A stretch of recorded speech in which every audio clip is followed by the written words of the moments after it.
That's you know, a thing that I run into sometimes is meet a lot of artists, have a lot of guests in the studio, and occasionally you run into somebody where it doesn't sound as on, you know, or maybe a pitch problem or something like that. But you were so good. Oh, thank you. What has been the most challenging thing so far, now that you've undertaken this recording career?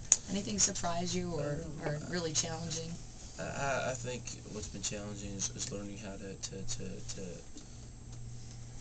I think you meet so many different people, and so many different people that you know, that control really what goes on, and it's just trying to.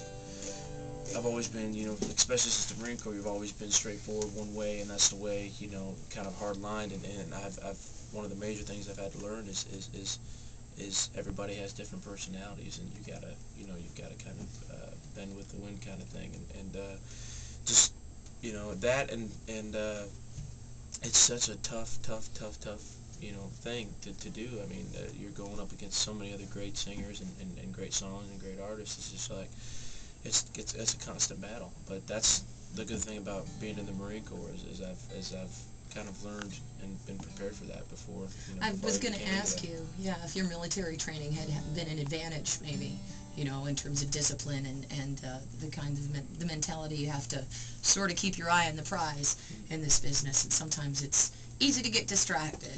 It is. It's very easy to get distracted, very easy to get off. I mean, it's happened to me. It's happened to me quite a bit, and it's, you know, things you got to kind of step back and kind of, you know, tell yourself if, you know, that this is something that you wanted to do, and you have an opportunity and a real chance to get there, and you know, it's been a great 3 years. There's been a lot of things that I've done, and a lot of things that I've learned. Have you been doing it? Have you done any USO shows, or are you planning on doing that in the future?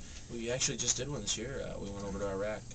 Me and Tony and a couple of the other guys from the band went over and performed for the troops in Iraq. I think it was June 29th to July 9th.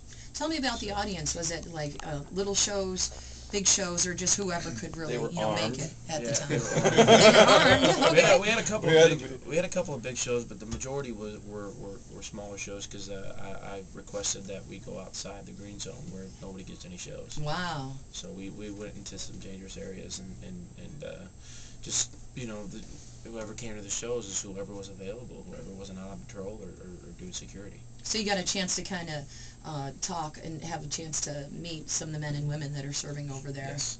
That's wonderful. I'm sure they appreciated it. I have a lot of folks, a lot of the people that come back home say, you know, one of the highlight of my, you know, on my tour over there was, you know, somebody in country music coming over, and it really made a huge difference to them. It's amazing how much that we got thanked, and really it was Yeah. like humbling. Like, Yeah. no, thank you. We're Exactly. here because of what you do. You know? But it, you know, is a dangerous undertaking. I applaud all of you for